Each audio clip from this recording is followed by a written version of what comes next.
अस्सलामुअलैकुम। Horror stories के एक न्यू एपिसोड के साथ मैं हूं मज़हर मलिक।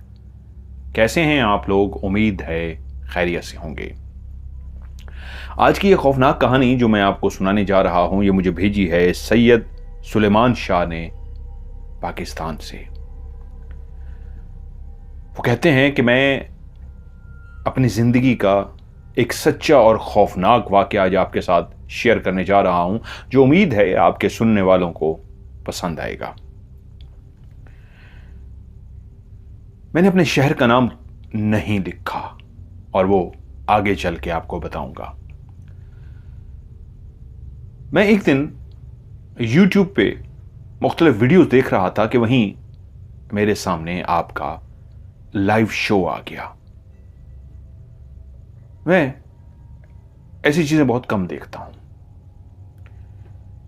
उस लाइव शो को मैं हटाने ही लगा था कि एक लाइन आपने ऐसी पढ़ी किसी को बताने के लिए कि मैं उस लाइन पे चौंक सा गया कि ये बंदा कौन है। और उन्होंने कहा कि मज़हर मलिक साहब, मैं आपको नहीं जानता था, लेकिन जब आपने किसी को वो एक लाइन पढ़ने के लिए दी कि आप ये पढ़ लिया करें, तो ना सिर्फ मैं चौंक पड़ा और मैं देखना शुरू हो गया कि एक ऐसा शख्स जो क्लीन शेव है, उसने दाढ़ी भी नहीं रखी हुई, लेकिन वो दीन की बात कर रहा है और एक दीन की ऐसी आयत बताने जा रहा है। क्या इसकी सुनी सुनाई कोई बात है या इसका कोई सिलसिला है या क्या है? तो मैं आपकी उस लाइव को देखते देखते फिर यकीनन आपके MMTV को भी मैंने खोल लिया और उस पर जब मैंने स्टोरीज का सिलसिला देखा तो वहां पे स्टोरीज भी सुनी और फिर इंटरेस्ट बढ़ता गया। और मैं आपकी रूहानियत की काफ़ी वीडियोस जब मैंने देख ली तो मुझे पता लग गया आप उस्ताद वाले हैं। चौंका मैं उस आयत से था जो आप लोगों को पढ़ने के लिए बता रहे थे, क्योंकि वही आयत मेरी ज़िंदगी से इस अंदाज में जुड़ी है कि आज मैं जो कुछ भी हूं उसी आयत की वजह से हूं।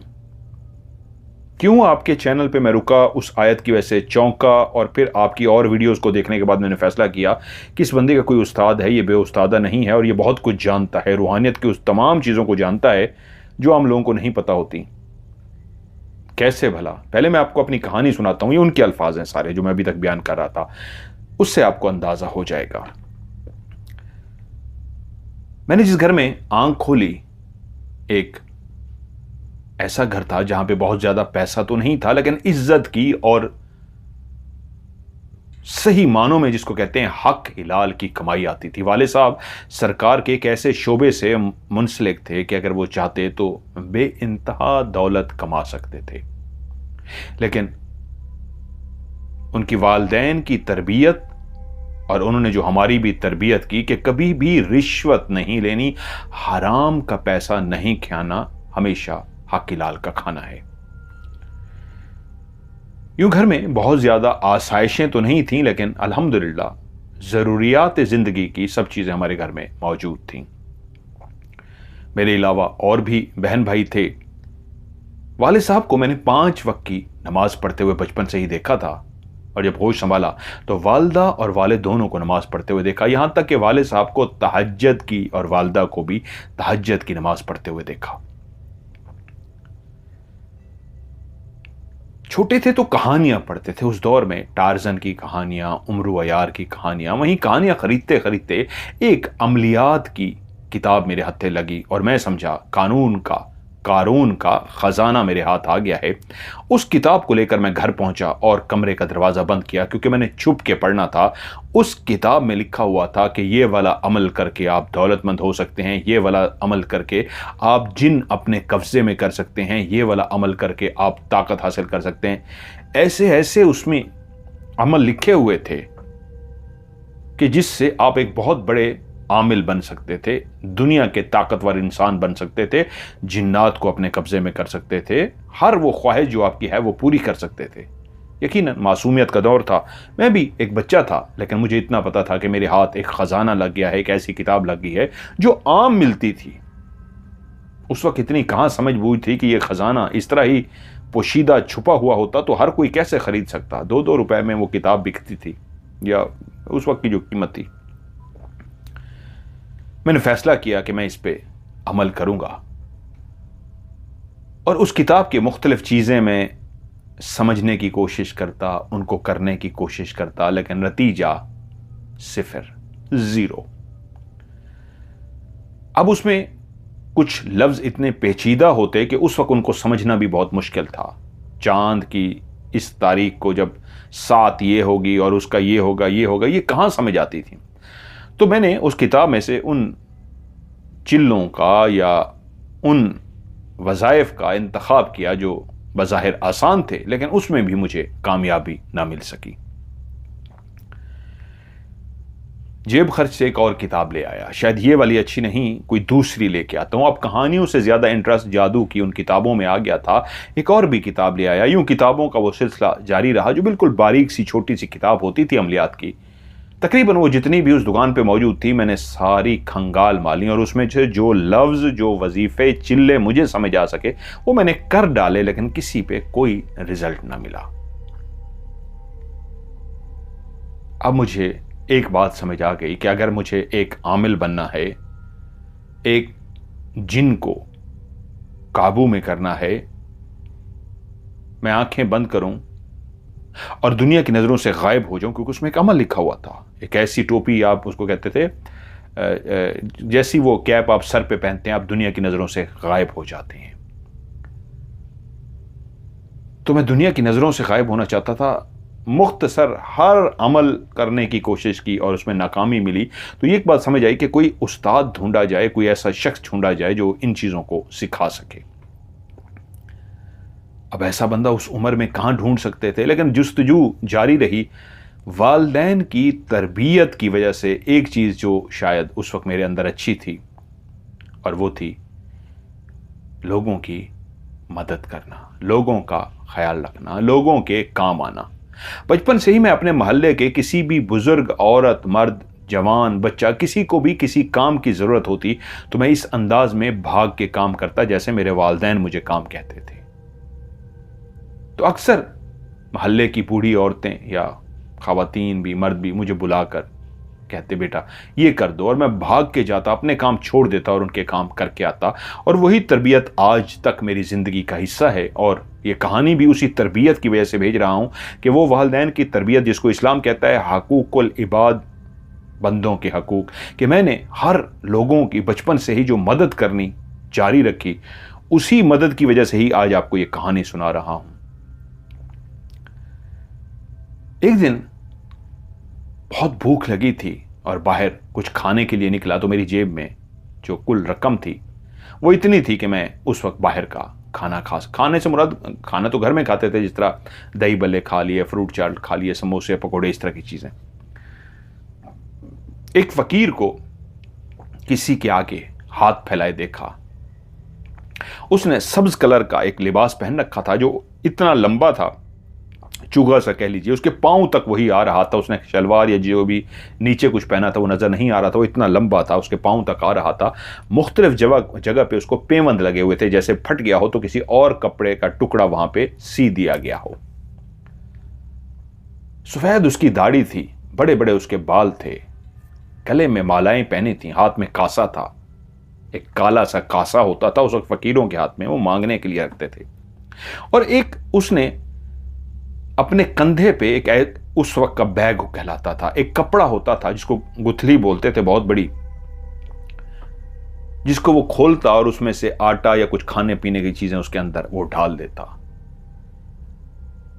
वो किसी के आगे हाथ फैलाए कासा किए खड़ा था और उससे मांग रहा था कि भूखा हूं, सुबह से कुछ नहीं खाया, कुछ खाने को दे दो। ये आवाज़ मेरे कानों से जैसे ही टकराई तो मेरे कदम जो आगे की तरफ बढ़ रहे थे वो रुक गए थे, और मैंने एकदम मुड़ के देखा कि कौन है जो इस वक्त भूखा है और उसको भूख लगी है, उसने सुबह से कुछ नहीं खाया। तो मैंने पलटकर उस फकीर को सर से लेके पांव तक देखा, तो मैं चलता हुआ उसके पास चला गया। पता नहीं क्यों वो मेरे जेब में जितने भी पैसे थे जो मैंने खाने के लिए निकाले थे वो मैंने हाथ में पकड़े और उस बाबा के उस कासे में डाल दिए। उस बाबा ने मेरी तरफ देखा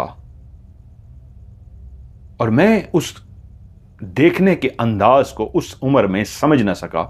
मुझे लगा जैसे वो कह रहा हो बस इतने से। और मैंने फ़ौरन से कह दिया, उसकी आंखों के उस सवाल को ना समझते हुए कह दिया, मेरे पास इतने थे बाबा जी, मैं तो वो खाने जा रहा था और नहीं है मेरे पास। मुस्कुरा पड़ा वो फकीर, मुस्कुरा पड़ा। उसकी आंखों में एक चमक सी पैदा हुई। उसने अपना हाथ मेरे सर पे रखा और कहा, तुझे तेरी मंजिल मिल जाएगी। ये उसके अल्फाज थे जो आज भी मुझे याद हैं।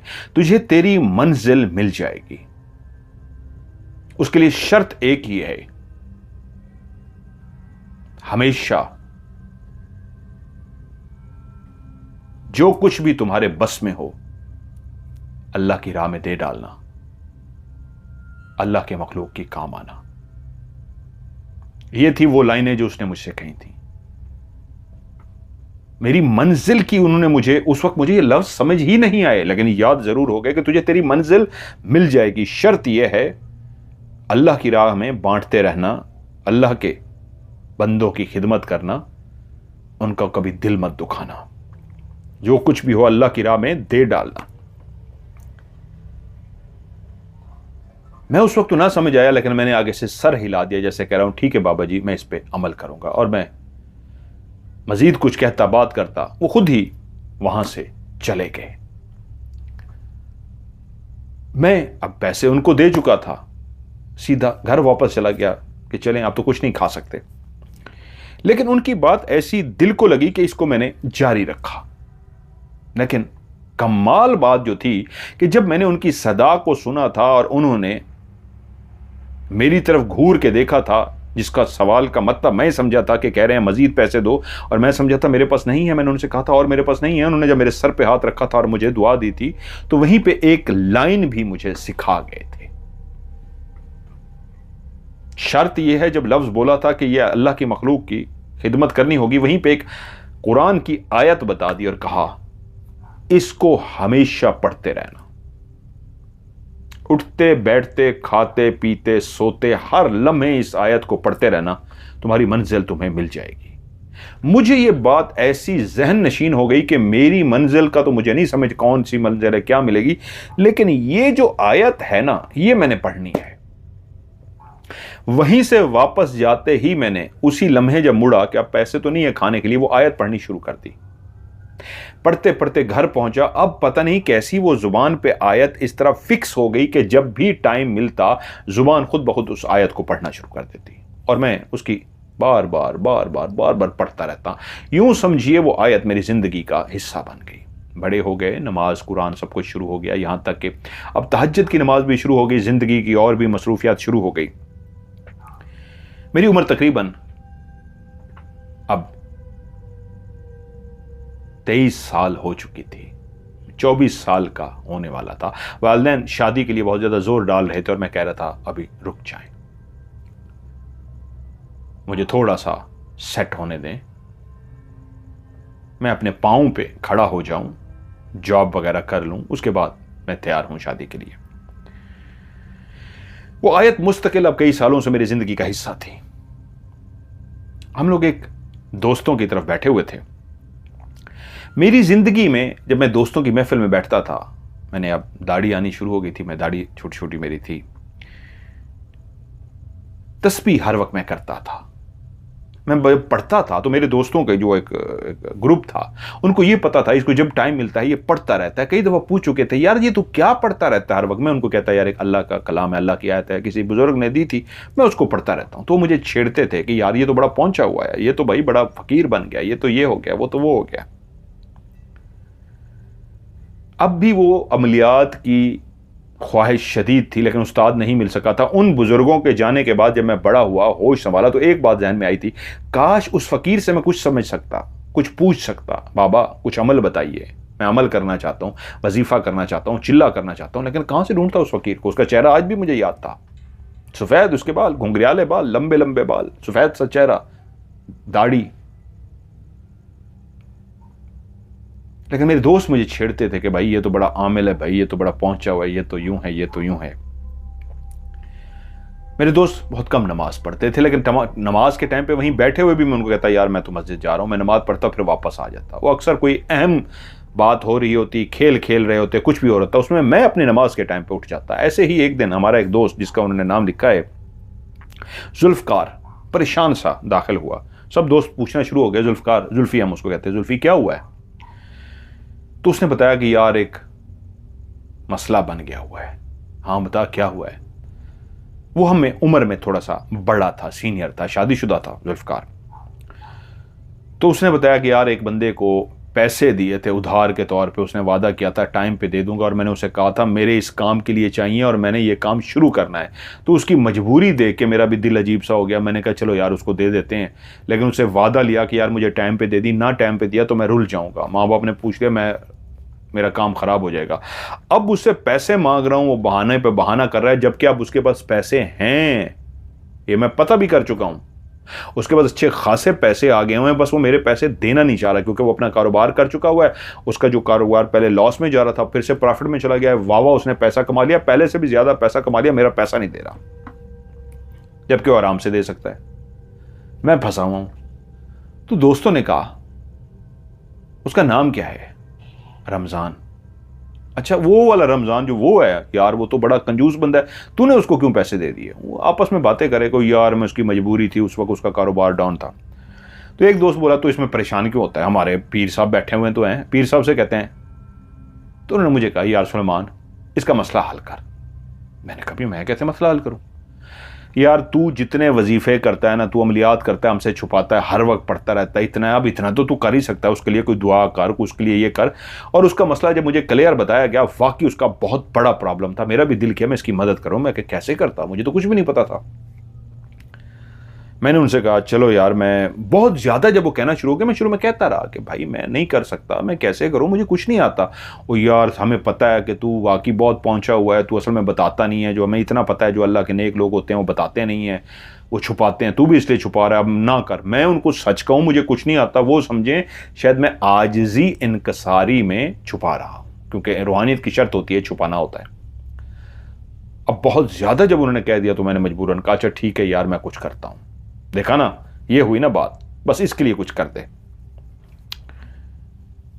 मैं घर चला गया शदीद परेशान कि यार कह तो आया हूं, उसकी मजबूरी भी जनवन है, क्या करूं।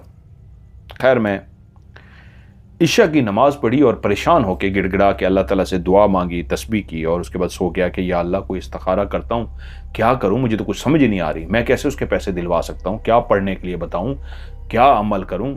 मैं खैर सो गया। मैंने ख्वाब में उन्हीं फकीर को देखा और उनको मैं जैसे देखा चौंक पड़ा हूं, और मैं उनको कहता हूं आप, मैं तो आपको कब से ढूंढ रहा हूं। तो कहते हैं और मैं तुम्हारे पास आ गया हूं, बोलो क्यों ढूंढ रहे थे? आपसे तो मैंने कुछ सीखना था, मुझे कोई उस्ताद चाहिए। आज भी मेरे अंदर शदीद ख्वाहिश है कि मैं कोई अमल कर सकूं, रूहानियत सीख सकूं, लेकिन कोई उस्ताद नहीं है। मैंने कई किताबें पढ़ डाली हैं, मैंने सारे गिले शिकवे किए, मुस्कुराते रहे। उनके चेहरे पे इस मुस्कुराहट आई और उसके बाद बोले और कुछ भी कहना है? मैंने कहा हाँ बहुत कुछ कहना है, आप होते तो आपके सामने कहता, मैं क्या कहूं, मैं परेशान हूं, मेरे दोस्त के पैसों का मसला है। वो बोले जाओ 7 दिन का अमल तुमने बैठ के कब्रिस्तान में करना है। उन्होंने मुझे एक कब्रिस्तान का अमल बता दिया। ख्वाब में ही उन्होंने मुझे 7 दिन का एक अमल बताया जो कब्रिस्तान में बैठ के कब्र के साथ मैंने करना था। और उन्होंने मुझे एहतियाती तदाबीर और ये वो भी सब कुछ बता दिया। मेरी आंख खुली तो मैं परेशान हो गया कि ये तो वही हस्ती थी, उन्होंने मुझे ख्वाब में आके एक अमल बताया है और मैं कैसे कब्रिस्तान में कर सकता हूं, मैंने तो कभी किया भी नहीं था। तो क्या मैं कर लूं, क्या करूं? मैं शशोपंज में पड़ गया, क्या इस ख्वाब को हकीकत समझूं? हस्ती तो वही थी, नेक हस्ती, वही बुजुर्ग हैं, वो कोई फकीर हैं, अल्लाह के वली हैं, मुझे तो नहीं पता। अब 7 दिन कब्रिस्तान में जाके करने का मतलब यह था घर वालों से भी निकलना होगा। अब घर वालों से ये बहाना करना पड़ेगा कि मैं किसी दोस्त के साथ बाहर कहीं जा रहे हैं, घूमने फिरने जा रहे हैं, इस तरह का बहाना करना होगा। और मैं दोस्त के घर ही रहूंगा और 7 दिन अमल करके, रात को अमल किया, सुबह आके उसकी बैठक में सो गए और इस तरह 7 दिन गुजारूंगा। अब घर वालों से छुट्टी मांगनी थी, तो हमारे एक रिश्ता उन्होंने लिखा, लेकिन करीबी रिश्तेदार लिख दिया, आप ये लफ्ज़ यूज़ कीजिएगा, करीबी रिश्तेदार हैं, वो बड़ा प्यार करते हैं मुझसे, वो पुलिस के महकमे में एक अच्छी पोस्ट पे थे। तो उनसे भी उस दिन मुलाकात हो गई, वो हमारे घर आए हुए थे, तो मैं भी बात करने के लिए बैठा था, वो भी आए हुए थे, और नौजवान कैसा चल रहा है ये वो बातें करते रहे। मैंने कहा जी बस वो मैं भी आया था वालदैन से इजाज़त लेने के लिए, कोई दोस्तों का हमारा ट्रिप जा रहा है तो हम लोग जा रहे हैं, तो मैं सोच रहा था कि मैं भी उनके साथ 7-8 दिन का ट्रिप पे चक्कर लगाऊं। तो कहते हैं हाँ हाँ क्या मसला है, तो इजाज़त लेने आए हो? तो मेरे वालदैन से खुद ही बोल पड़े हाँ भाई नौजवान को इजाज़त दें जाए, मतलब मेरा काम उन्होंने आसान कर दिया। यहाँ पे उनका एक फर्जी नाम उन्होंने नहीं लिखा, मैं एक फर्जी नाम रख देता हूँ, अख्तर, मिलता जुलता है, खालू कर देते हैं नाम, वो खालू नहीं थे, खालू अख्तर कह देता हूँ, वैसे वो पुलिस के महकमे थे। उन्होंने बातें करते करते इजाज़त भी ले ली, घर उन्होंने कहा हाँ जी ठीक है आप कह रहे हैं अख्तर भाई तो ठीक है चला जाए बच्चा, कोई बात नहीं, कोई पैसे वैसे भी दे दिए और मैं फैसला कर चुका था। मैंने उनको 2 दिन बाद की तारीख बोली थी कि जी इसके 2 दिन बाद हमने जाना है। अब मैंने उधर दोस्तों को कह दिया, दोस्त जिसके घर हम बैठे थे उसको कहा यार बात यह है, क्योंकि तूने बहुत ज़्यादा कहा था, मैं तेरी इज्जत करता हूँ, तुझे टाल नहीं सकता, तुम लोगों ने इतना कह दिया, मुझे उसके लिए 7 दिन का चिल्ला करना पड़ेगा। घर वालों को मैंने कह दिया है कि मैं दोस्तों के साथ जा रहा हूँ, अब ये है कि मैं 7 दिन तेरी बैठक पे इधर आके दिन को सो जाया करूँगा और रात को मैंने जाके चिल्ला करना होगा। उसने कहा इसमें मसला कोई नहीं है, खाना पीना घर सब कुछ है। मैंने कहा यार मेरे पास पैसे हैं, मैं खा पी लूँगा, मुझे कोई टेंशन नहीं। कहता यार परेशान क्यों हो रहा है, तू बेफिक्र हो। मैंने जी दिन को नींद पूरी की और रात को कब्रिस्तान में जाके अमल करना था। पहली रात जब मैं पहुंचा वो एक ऐसा कब्रिस्तान था जो शहर से काफी हट के बना हुआ था, बहुत बड़ा कब्रिस्तान।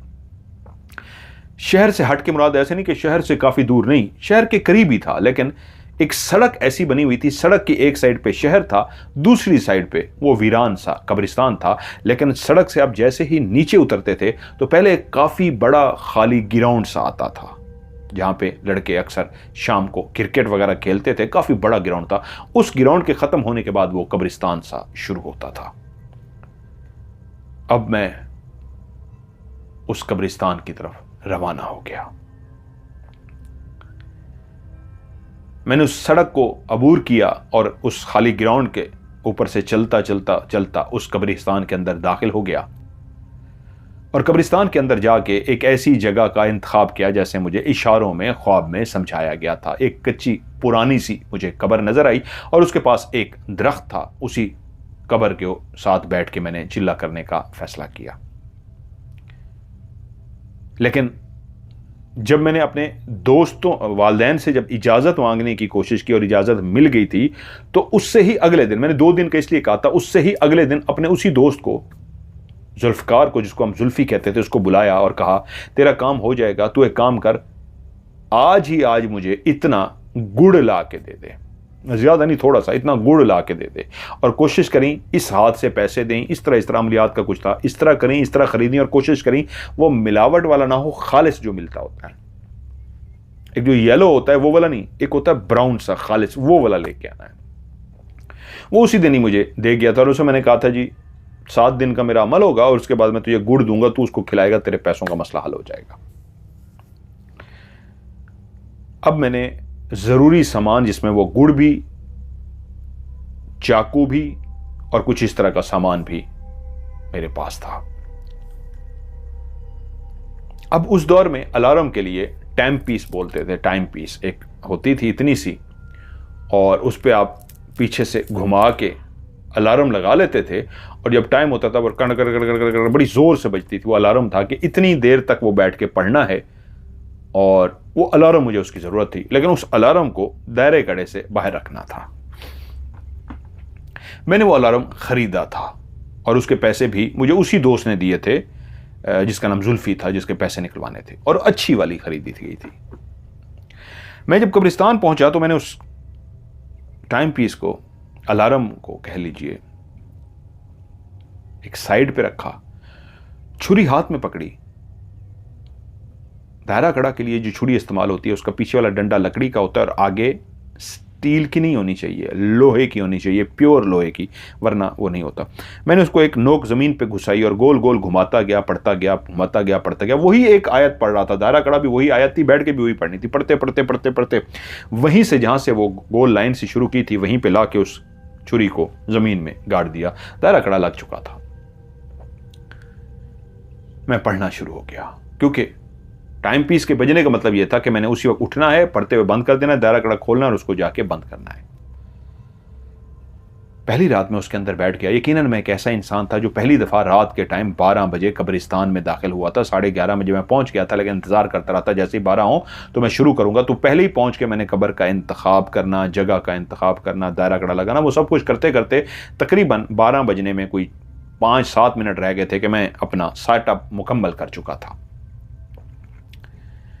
कब्रिस्तान की एक अपनी खामोशी होती है। कब्रिस्तान में मौजूद वो दरख्त रात को ऐसे महसूस होते हैं जैसे कोई सामने जिन खड़े हों। एक नौजवान जिसको अमलियात का बिल्कुल शौक है, लेकिन आज से पहले उसने कोई अमल नहीं किया और पहला ही अमल रात के 12 बजे वो कब्रिस्तान में शुरू करने जा रहा है। ये बहुत भयानक होता है।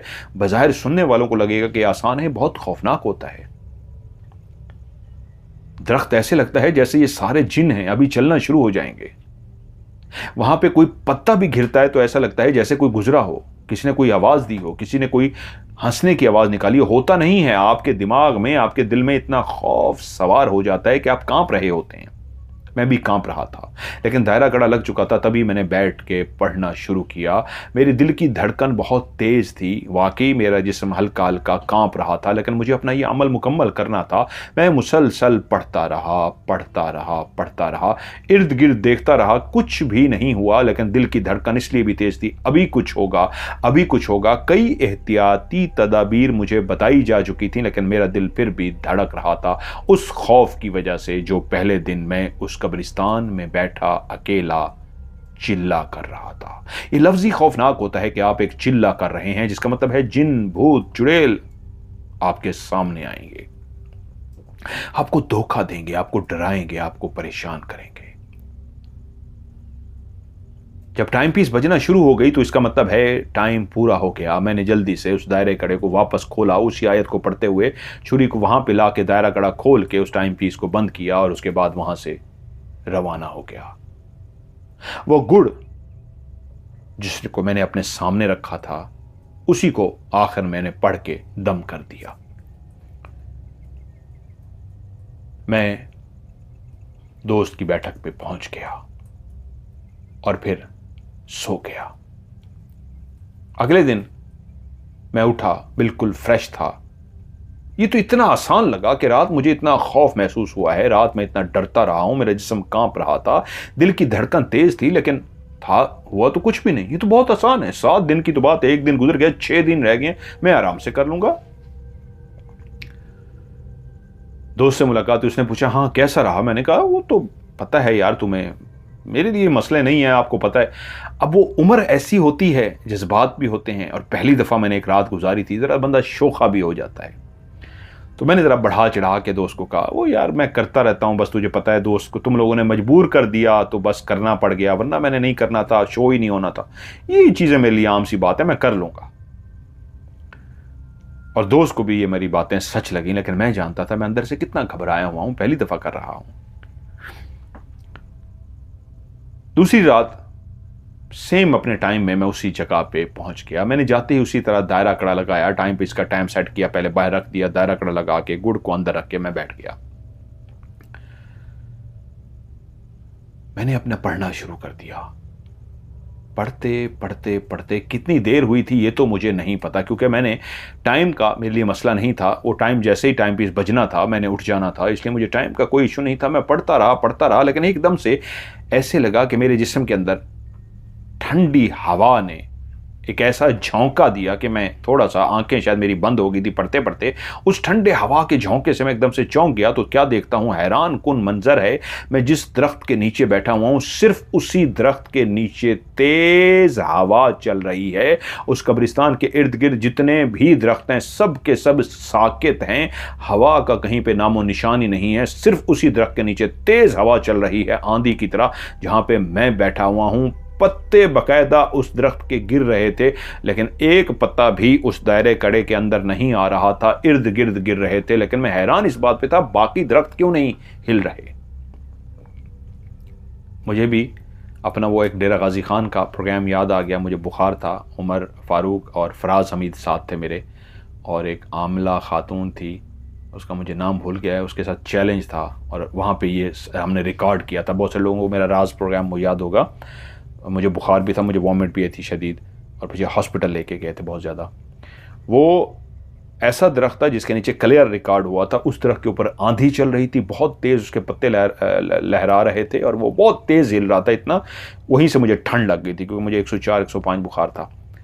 और बाकी दरख्त जितने भी थे वो साकित थे डेरा गाजी खान में। ये कैमरे ने रिकॉर्ड किया था, क्लियर उमर और फराज ने, उमर फारूक और फराज हमीद ने इर्द गिर्द के दरख्तों को दिखाया था। सब साकित थे, पत्ता भी नहीं हिल रहा था। और वो दरख्त इस तरह हिला था कि शदीद आंधी में जिस तरह दरख्त हिलते हैं, और उससे मुझे शदीद ठंड लग गई थी।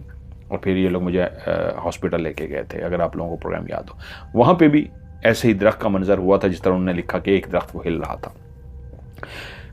टाइम पूरा हुआ, उसके बाद मैं उस जगह से उठा और फिर अपने घर चला गया कि सिवाय उस दरख्त के हिलने के और कुछ भी ना हुआ।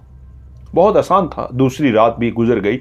अब मुझे लगा कि बहुत आसान अमल है जो उस बुजुर्ग ने मुझे कहा है। तो मेरे दिल में एक शक सा भी पड़ गया, क्या ऐसा तो नहीं है मैं 7 दिन ये अमल करूं और रिजल्ट ही ना मिले, बेइज्जती भी हो जाएगी, दोस्त भी बड़ा मजाक उड़ाएंगे कि यार तू तो बड़े दावे करके गया था, बैठक में भी रहता रहा है और हमने ये कुछ तेरे बारे में सोचा था और तू तो कख भी नहीं है।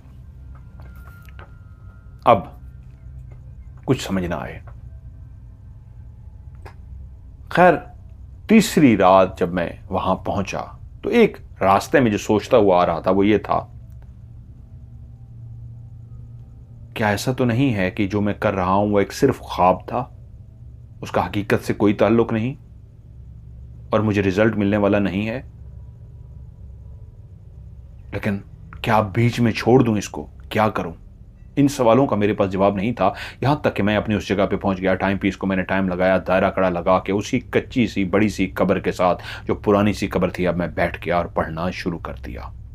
मुझे पढ़ते हुए शायद 1 घंटा भी अभी पूरा नहीं हुआ था कि मेरे कानों में एक फुंकार सुनाई दी, जैसे सांप जोर जोर से फुंकारता है, ऐसे आवाज निकालता है। ऐसे फुंकारने की आवाज आई तो मैं चौंक गया। मेरी जुबान क्योंकि आदी है उस आयत को पढ़ने की, मेरी जुबान आयत पढ़ती रही और मैं इर्द गिर्द गर्दन घुमा के देखना शुरू हो गया। तो मैं क्या देखता हूं, थोड़े ही फासले पे एक सांप इस तरह बैठा शू शू की आवाज निकाल रहा है और मैं हैरान हो गया। ये क्या है? ये कोई जिन तो नहीं, यह वाकई कोई सांप है। क्योंकि मुझे समझाया गया था तुम्हें डराया जाएगा, बहकाया जाएगा, रोकने की कोशिश की जाएगी, तुमने रुकना नहीं है। तो मैं पढ़ता तो रहा, रुका नहीं। लेकिन सांप को देख के मैं हैरान रह गया। सांप अब ज्यादा आवाजें निकाल रहा था, शू शू की, और दूर बैठा हुआ था कि यहां तक कि मैंने देखा वो सांप नीचे रेंगना शुरू हुआ और आहिस्ता आहिस्ता रेंगते रेंगते बिल्कुल मेरे दायरे कड़े के साथ आकर बैठ गया। जैसे ही वो दायरे कड़े के साथ आके बैठा तो मैं अब डर गया कि कन्फर्म ये कोई जिन है जो अब मेरे दायरे कड़े के बाहर आके बैठा है और मुझे इससे डरना नहीं है। मेरा दायरा कड़ा लगा हुआ, ये तो अंदर आ ही नहीं सकता। दायरे कड़े के अंदर कोई चीज़ नहीं आ सकती। ये मैंने किताबों में भी पढ़ा था, बचपन से लेके बाद में भी किताबें खरीदी थी कि दायरा कड़ा ऐसा होता है जो एक ज़मीन पे सर्कल लगाया जाता है, उसके अंदर कोई चीज़ दाखिल नहीं हो सकती। ठीक है, ये काला स्याह जो जिन है जो इस वक्त सांप का रूप धारे हुए है, ये अंदर नहीं आ सकता। वो इसी तरह बैठ के फिर अब दायरे कड़े के बाद मेरे बिल्कुल सामने बैठा है और श किए जा रहा है। मैं उसको देखता रहा, लेकिन मेरी जुबान आदी थी, बचपन से उस आयत को पढ़ता आ रहा था। पढ़ता रहा यहां तक कि मैंने देखा उस सांप ने अपना सर जो फन फैलाया हुआ था उसको जमीन पे रखा। शायद वो आगे बढ़ने को तैयार था, लेकिन अगर वो आगे बढ़ता फिर तो वो मेरे दायरे कड़े के अंदर दाखिल हो जाता। और ऐसा ही हुआ, जब उसने अपना सर नीचे रखा तो वो दायरा कड़ा के अंदर दाखिल हुआ। जैसे ही दायरे कड़े के अंदर दाखिल हुआ, मेरे हाथ पांव खोल के, अभी ये तो जिन ही आया ही नहीं, ये तो कोई सांप है, डस लेगा। अब क्या करूं? क्योंकि जिन वो सांप है या जिन मुझे तो नहीं पता, लेकिन अगर वो जिन है सांप के रूप में है तो अंदर नहीं आ सकता। वो तो अंदर आ गया था। जब वो जैसे ही अंदर आया ना, मेरी जुबान तो उसी तरह पड़ती रही, लेकिन मेरे हाथ उसी जगह पे थम गए कि मैं हिला तो ये मुझे डस लेगा।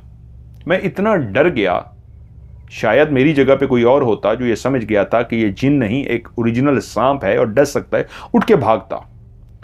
लेकिन मैं उठा नहीं, मैं बैठा रहा और मैंने आंखें बंद कर ली खौफ के मारे। जुबान क्योंकि मेरी पढ़ने की आदी हो चुकी थी, पहली दफा उस आयत को मैं नहीं पढ़ रहा था, बचपन से पढ़ता आ रहा था, इसलिए जुबान तो खौफ के बावजूद भी पढ़ती रही कि तभी मैंने एक और आवाज को सुना। एक और सांप की आवाज थी जो मेरी लेफ्ट साइड से आ रही थी। ये सांप बिल्कुल मेरे सामने बैठा था और सामने से ये दायरे कड़े के अंदर दाखिल हुआ, लेकिन लेफ्ट साइड से जो मैंने आवाज सुनी तो मैं चौंक गया। डर के मैंने आंखें खोली, गर्दन मोड़ के देखा तो दूसरी साइड पे एक और सांप था जिसका रंग काला नहीं था, मुख्तलिफ कलरों का था। वो बैठा मेरी तरफ देख रहा था, लेकिन साइज में वो काफी बड़ा था। जो पहला अभी मैंने सांप देखा था, जिसको फिर मैंने नीचे गर्दन करके देखा, बिल्कुल मेरे दायरे कड़े के अंदर बैठा था, फन फैलाए। वो उसी सांप की तरफ देख रहा था जो लेफ्ट साइड पे एक और बड़ा मोटा तगड़ा सा सांप मौजूद था, यानी इससे भी साइज में डबल से भी ज्यादा मोटापे में। और तभी मैंने देखा ये जो मेरे दायरे कड़े में काला स्याह सांप मौजूद है, ये फन फैलाए मेरी तरफ नहीं उसकी तरफ पुकार रहा है। और वो वाला जो सांप है वो खौफनाक इतना था, उसको देख के तो मैं बहुत डर गया। डरा तो इसको था, उसको देख के तो जान निकल गई। लगता था ये तो खा जाएगा, ये डस लेगा, वो इतना बड़ा था, खा जाएगा। लेकिन तभी मैंने देखा ये सांप रेंगता हुआ उसके पास गया और जैसे उसके करीब पहुंचा वो सांप तेजी से मुड़ा और पीछे की तरफ चला गया और ये काला स्याह सांप भी उसके पीछे जाने लगा। मैं का शुक्र है जान बची, लेकिन अब उठ नहीं सकता था। खैर मैं पढ़ता रहा। टाइम पीस ने टाइम घंटी बजाई कि टाइम हो गया। मैं उठा, दायरा कड़ा बंद किया और मैं जल्दी से घर की तरफ रवाना हुआ। आज मैं डरा हुआ था कि यार आज तो मरते मरते बचाऊं, बड़ा खौफनाक हो गया था। वो इतना बड़ा अस्तहा जो आके बैठा है तो मुझे खा जाता, लेकिन ये कैसा सांप था यार। ये इसका मतलब है जिन नहीं था, ये बड़ा, ये जेनवन सांप था, काला स्याह जो था। इसको कहते हैं हमारी ज़बान में मुश्की सांप, इंग्लिश में इसको ये लोग कहते हैं ब्लैक कोबरा। तो वो काला मुश्की जो सांप था, ब्लैक कोबरा, वो मेरे दायरे कड़े में क्यों आ गया? इसका मतलब जिन नहीं था, सांप था, लेकिन उसने दूसरे सांप को डराया और वो भाग गया। उस रात सोने में भी मुझे काफी तकलीफ हुई, डर लगा हुआ था। खैर मैं जैसे कैसे सो गया, सुबह उठा। उससे अगली रात जब मैं पहुंचा तो मुझे अभी बैठे हुए, अपना अमल शुरू किए हुए, उस दायरा कड़ा लगा के 15 मिनट भी नहीं हुए थे कि वहीं पे मैंने एक मंजर देखा। किसी की मौत वाक़ई हो गई थी और वो अपने प्यारे को लेकर कब्रिस्तान में दाखिल हो रहे थे। मैयत को उन्होंने लकड़ी के उस, वो जो होता है जिसके ऊपर कब्रिस्तान में, पाकिस्तान में लेके जाते हैं, ख़ास यहाँ पे एक बना हुआ है, ताबूत नहीं, वो एक पालकी सी होती है, पालकी कह लीजिए, चारपाई की तरह की होती है, ख़ास पालकी बनी होती है, चारपाई नहीं। उसके ऊपर, उस पालकी के अंदर रखा हुआ उसने कफन लपेटा हुआ है। औरत है या मर्द ये मैंने नहीं देखा, लेकिन मैंने ये देखा तमाम लोग एक आवाज़ निकालते हैं, कलमा शहादत, और वो ऊंचा ऊंचा कलमा शहादत पढ़ना शुरू कर देते हैं, अशहदु अल्ला इलाहा इल्लल्लाहु वहदहु। अच्छा, अब वो कलमा शहादत पढ़ते हुए आ रहे हैं, लेकिन वो इतना ज़्यादा हैं तादाद में कि उन्होंने रोशनियां भी जलाई हुई हैं, लालटेन भी पकड़े हुए हैं और काफ़ी ज़्यादा लोग हैं। और जब जैसे जैसे करीब आ रहे हैं तो मैं चौंक गया हूं, क्या करूं। अब ये लोग तो मुझसे पूछेंगे, इसका तो मतलब है किसी की फौतगी हो गई है। और अगर वो अपने प्यारे को दफनाने आ रहे हैं तो मुझे देखेंगे। अब मैं क्या करूं? लेटूं तब भी गलत है, बैठूं तब भी गलत है, क्या करूं? उठ भी नहीं सकता, दायरा कड़ा लगा हुआ है। वो चलते चलते बिल्कुल मेरे करीब आ गए और जैसे उन्होंने मुझे देखा है तो मैं कोई कब्र के अंदर तो नहीं था, बाहर एक जगह पे बैठा हुआ था, सिर्फ एक मिट्टी का दायरा कड़ा लगा हुआ था और छुरी गाड़ी हुई थी मैंने। हैरत की बात यह थी, क्योंकि आज चौथी रात थी, आते ही मैं अपनी उस कब्र के पास तो बैठ गया जहां से आज मुझे चौथी रात बैठना था, लेकिन उससे थोड़ा सा आगे जो एक नई कब्र खुदी हुई थी वो मैंने देखी नहीं है, वो पहले ही खोद के गए हुए थे। मेरे सामने से वो गुजर के बिल्कुल पास ही एक कब्र थी, क्योंकि दरख्त था, उस दरख्त के पीछे एक कब्र खुदी हुई थी। वहीं वो मैयत को रख के दफनाने का प्रोसीजर शुरू हो गया। जब आप किसी मुर्दे को दफनाते हैं तो लोग बातें करते हैं, ये करो वो करो, मट्टी इधर करो। अब मैयत को आप उठाते हैं, उठा के उसके अंदर रखते हैं, पूरा अमल होता है सफर आखिरत का। अब जब उन्हें रख ली तो एक बुजुर्ग सा मेरे पास आ गया, मुझे कह रहा है, नौजवान कौन हो तुम और रात को यहां बैठे क्या कर रहे हो? मैं चुप रहा। उसने कहा मैंने तुमसे पूछा है, ये रात को इधर बैठे कब्रिस्तान में तुम क्या कर रहे हो? मैं चुप रहा। दूसरा एक शख्स उसके पास आ गया। वो कहते हैं जी क्या हुआ है? कहते हैं यार ये देखो। कह रहे हाँ ये तो हमने भी अभी देखा था। हमने कहा दफना ले, इससे पूछिए क्या कर रहा है, यहां पे क्या कर रहे हो? मैं चुप। उन्होंने कहा भाई तुमसे पूछ रहे हैं क्या कर रहे हो, रात के टाइम तुम्हारा घर कहां पे है, कौन हो, कोई भागे हुए हो, कोई मुजरिम हो, क्या हो, कोई इबादत कर रहे हो, कोई चिल्ला कर रहे हो, क्या हो? मैं चुप। वो जितना बोलते रहे मैं चुप रहा। 2-3 लोग अब इधर आ गए, 2 पहले खड़े हुए, 2-3 और इधर आ गए। सारे कह रहे हैं क्या हुआ है यार, पता नहीं गूंगा है या जवाब नहीं देना चाह रहा। मैं अब दिल ही दिल में पढ़ रहा हूं, मेरे होंठ नहीं हिल रहे। वो कह रहे हैं यार पता नहीं कौन है। एक कह रहा है जी मेरे ख्याल में तो कोई पता नहीं कौन है, पुलिस को इतला देनी चाहिए, पता नहीं कौन है कौन नहीं। मेरे दिल में एक और खौफ आ गया कि यार पुलिस की बात कर रहे हैं। तो एक पीछे से किसी ने आवाज़ दी, उन्होंने कहा जी वो इधर आ जाएं। तो वो सारे चलते हुए उनकी तरफ चले गए। वो शायद मेरे ख्याल में अब दफनाने का अमल था, मुकम्मल करना था। वो उसको करते रहे और मैं उधर बैठा रहा। और एक काम मैंने किया कि मैंने जेब से तस्बीह, हर वक्त मेरी जेब में होती थी, तस्बीह निकाल के ना हाथ में तस्बीह पढ़नी शुरू कर दी। तस्बीह का मतलब यही होता है कि आप चिल्ला काला जादू नहीं कर रहे, काला जादू तस्बीहों पे नहीं होता। तस्बीह आप पढ़ते हैं तो इसका मतलब है कोई आप वजीफा कर रहे हैं, किसी कब्र पे पढ़े, एक कॉन्सेप्ट है, मतलब फिर भी उसमें ज़रा रियायत मिल जाती है। तो मैंने ये सोच के, जुबान मेरी पढ़ रही है मुसलसल, होंठ नहीं हिल रहा है, लेकिन मैंने तस्बीह निकाल के तस्बीह पढ़नी शुरू कर दी। उन्होंने भी देखा कि तस्बीह पढ़ रहा है, कि थोड़ा सा वो भी ज़रा रिलैक्स हो गए, कोई अमल शमल नहीं कर रहा, तस्बीह पढ़ रहा है। मैंने एक और जो काम किया, जिस अंदाज में मैं बैठा था उसको मैंने ज़रा चेंज करके इस अंदाज में बैठ गया। पहले मैंने चौकड़ी मारी हुई थी, यानी जब आलती पालती मार के बैठते हैं जिस तरह आप, तो मैं इस अंदाज में बैठ गया जैसे आप नमाज पढ़ते हैं ना, तो आप टांगे पीछे फोल्ड करके बैठते हैं, जैसे आप सजदे में जाने लगते हैं ज़मीन पे तो टांगे वो कर, इस अंदाज में बैठ के बैठने की तो इजाज़त होती है। मैंने तस्बीह इस तरह पढ़नी शुरू कर दी जैसे कोई कब्र पे बैठा फातिहा कर रहा होता है या कोई नमाज पढ़ रहा होता है। इस अंदाज के पोजीशन में बैठ के तस्बीह भी पढ़ी। शायद उनको इस बात पे थोड़ा सा मेरे पे रहम आ गया या क्या हुआ, वो अपने काम में मुतवज्जो रहे। खैर उन्होंने कब्र अब बंद कर दी थी, दफनाने का अमल मुकम्मल हो गया और उसके बाद उन्होंने वहां पे खड़े होकर दुआ की। दुआ करने के बाद वो वहां से चल पड़े।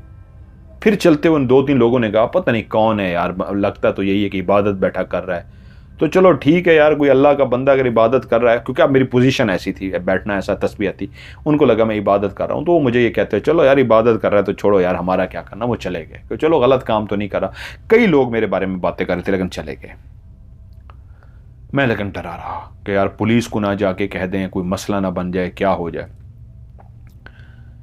बैठे बैठे बैठे बैठे यहाँ तक के टाइम पीस ने टाइम बजा दिया और मैं वहाँ से जब उठने लगा हूँ तो उसी वक्त मेरी निगाह उस कब्र पे पड़ी है। कल यार वो तो बिल्कुल मेरे सामने थी कब्र, नई कब्र बना के गए थे, लेकिन असल में मैं आया इस तरह कि उस तरफ मेरा ध्यान नहीं गया था, दिमाग उलझा हुआ था सांपों की वजह से। जो एक रात पहले मैंने सांपों का मंजर देखा था और कब्रिस्तान का एक खौफ, एक टेंशन, इस वजह से मुझे वो कब्र शायद नजर ही नहीं आई है, क्या हुआ। बहरहाल अब वो नई कब्र वहां पे तामीर हो चुकी थी। मैं उस रात चला गया।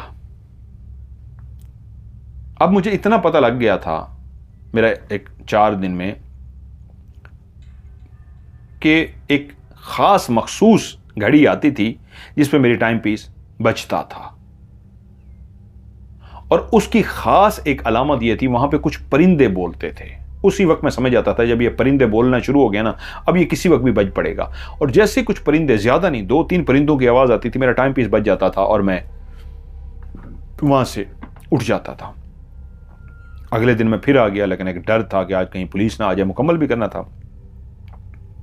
5वां दिन था मुझे, मैंने वही टाइम पीस उसी जगह पे रखा,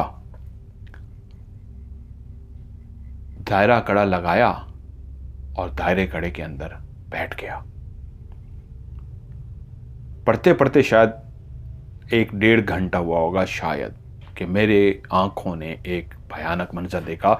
वही कब्र जिसको वो बंद करके गए थे, वो कब्र हिलना शुरू हो गई है। उसकी मट्टी इस अंदाज में गिर रही है हर तरफ से, जैसे कोई नीचे से उसको खोदने की कोशिश कर रहा हो, खोलने की कोशिश कर रहा हो। वो वाकई कब्र ऐसा ऐसा खुलती जा रही थी। मट्टी हटते हटते ये हुआ कि एक सुराख सा बड़ा सा बन गया और सुराख के अंदर से एक औरत निकलकर ऊपर आ गई। उसने पहले अपना सर ऊपर निकाला, उसके सर से ही मुझे अंदाजा हो गया यह औरत है।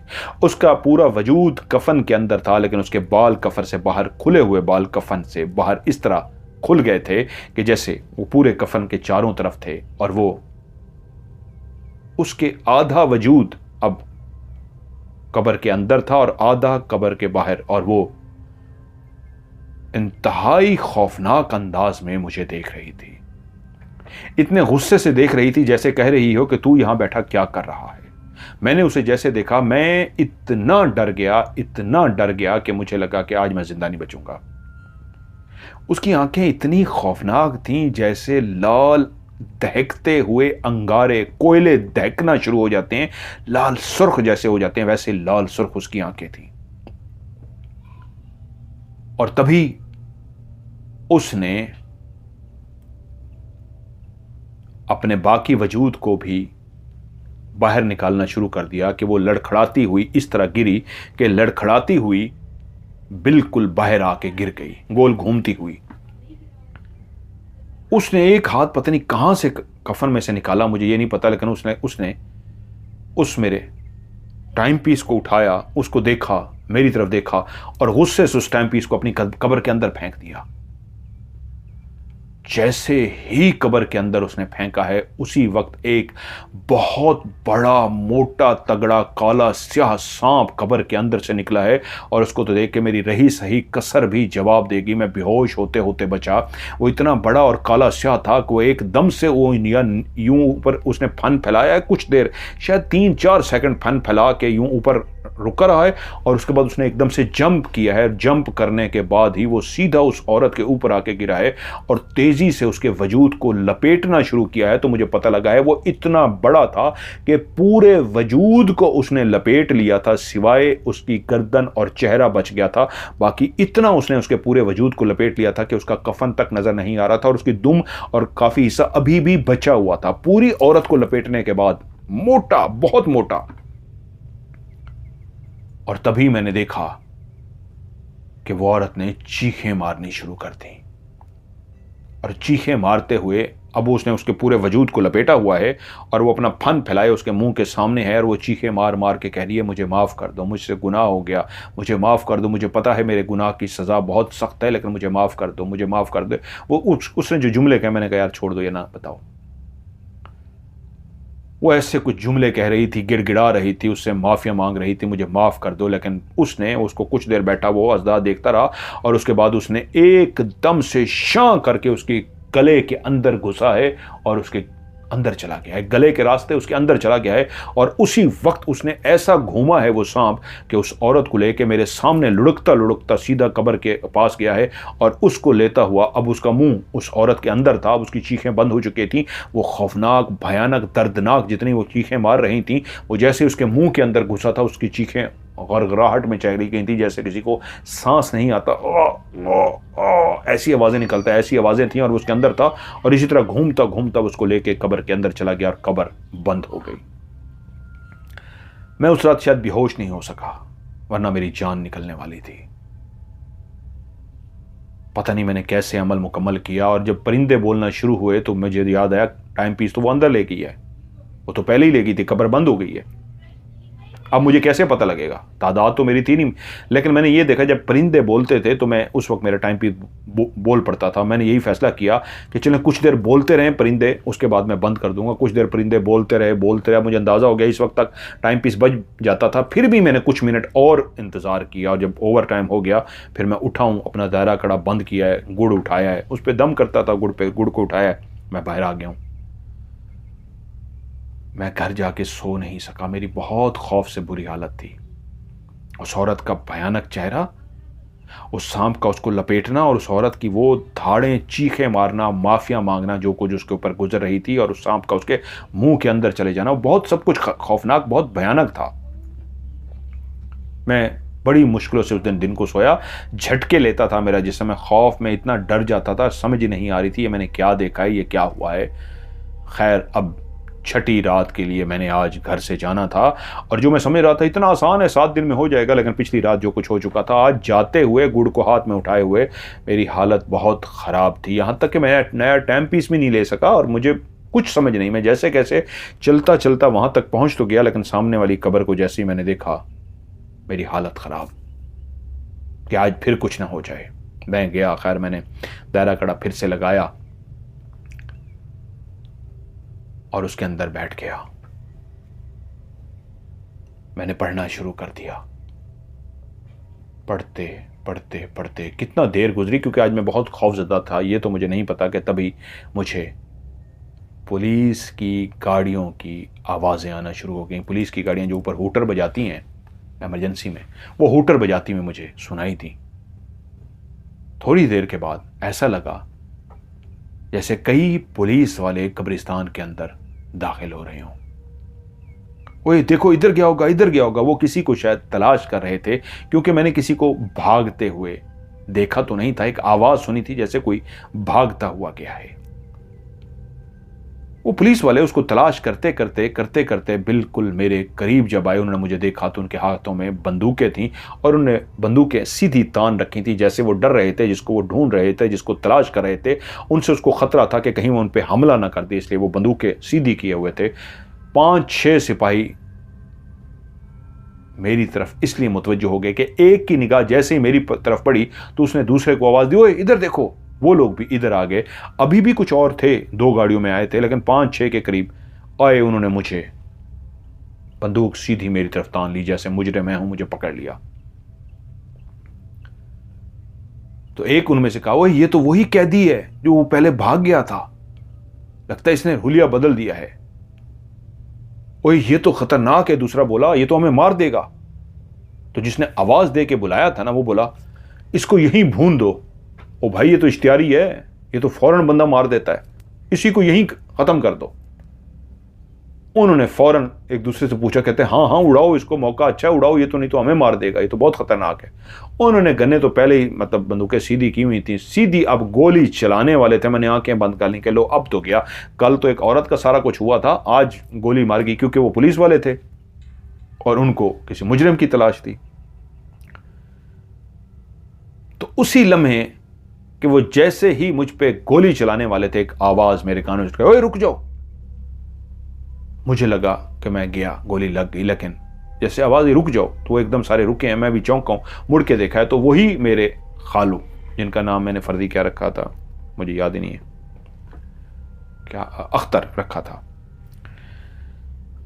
अख्तर, खालू अख्तर की आवाज आई और वो एकदम से चलते हुए मेरे पास है और मुझे कहते हुए, तुम इधर क्या कर रहे हो?